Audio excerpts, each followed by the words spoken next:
Mutual ఫండ్స్లో sectoral funds, thematic funds చాలా difference ఉంటుంది ఈ రెండింటి మధ్యలో. ఆ డిఫరెన్స్ ఏంటో చూస్తే మీ ఇన్వెస్ట్మెంట్ డెసిషన్ కూడా మారచ్చు.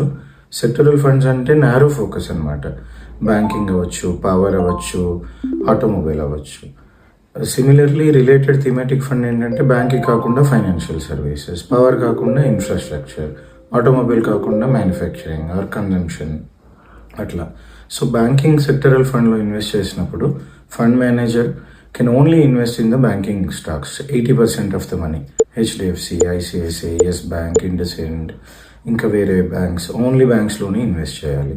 బ్యాంకింగ్ సెక్టర్ బాగున్నప్పుడు డెఫినెట్గా పర్ఫార్మెన్స్ బాగుంటుంది. కానీ ప్రతి సెక్టర్కి ఒక సైకిల్ ఉంటుంది కాబట్టి ఆ సెక్టర్లో ఇష్యూ వచ్చినప్పుడు ఆ ఫండ్ టఫ్ టైం ఫేస్ చేస్తుంది. అట్లా కాకుండా సెక్టరల్ థీమాటిక్ ఫండ్ అంటే ఏమవుతుందంటే ఫైనాన్షియల్ సర్వీసెస్ ఫండ్. ఇక్కడ బ్యాంకింగ్ అండ్ ఫైనాన్షియల్ సర్వీసెస్. ఇక్కడ బ్యాంకింగ్లో ఇన్వెస్ట్ చేయొచ్చు, ఇన్సూరెన్స్లో ఇన్వెస్ట్ చేయొచ్చు, ఎన్బిఎఫ్సిస్లో ఇన్వెస్ట్ చేయొచ్చు, అసెట్ మేనేజ్మెంట్ కంపెనీస్లో, బ్రోకర్స్లో, ఎక్స్చేంజెస్లో, అన్నిట్లో ఇన్వెస్ట్ చేయొచ్చు. ఇక్కడ ఏంటి అంటే ఈ థీమ్ యాజ్ సచ్ గ్రో అయినప్పుడు మంచి రిటర్న్స్ వస్తాయి. ఏదో ఒక సెక్టర్ బాగలేకపోయినా కూడా మిగతా సెక్టర్స్ బాగుండే ఛాన్స్ ఉంది. కానీ ఓవరాల్గా థీమ్కి ఇబ్బంది అయినప్పుడు ఇక్కడ కూడా కొంచెం నెగటివ్ ఛాన్సెస్ ఉండొచ్చు. సో ఎంత పర్సంటేజ్ అలొకేట్ చేసుకోవాలి సెక్టోరల్ అండ్ థీమాటిక్ ఫండ్స్లో, ఎట్లాంటి జాగ్రత్తలు తీసుకోవాలి, రిస్క్స్ ఏంటి, ఇవన్నీ మీ నెక్స్ట్ వీడియోలో చూద్దాం. Thank you.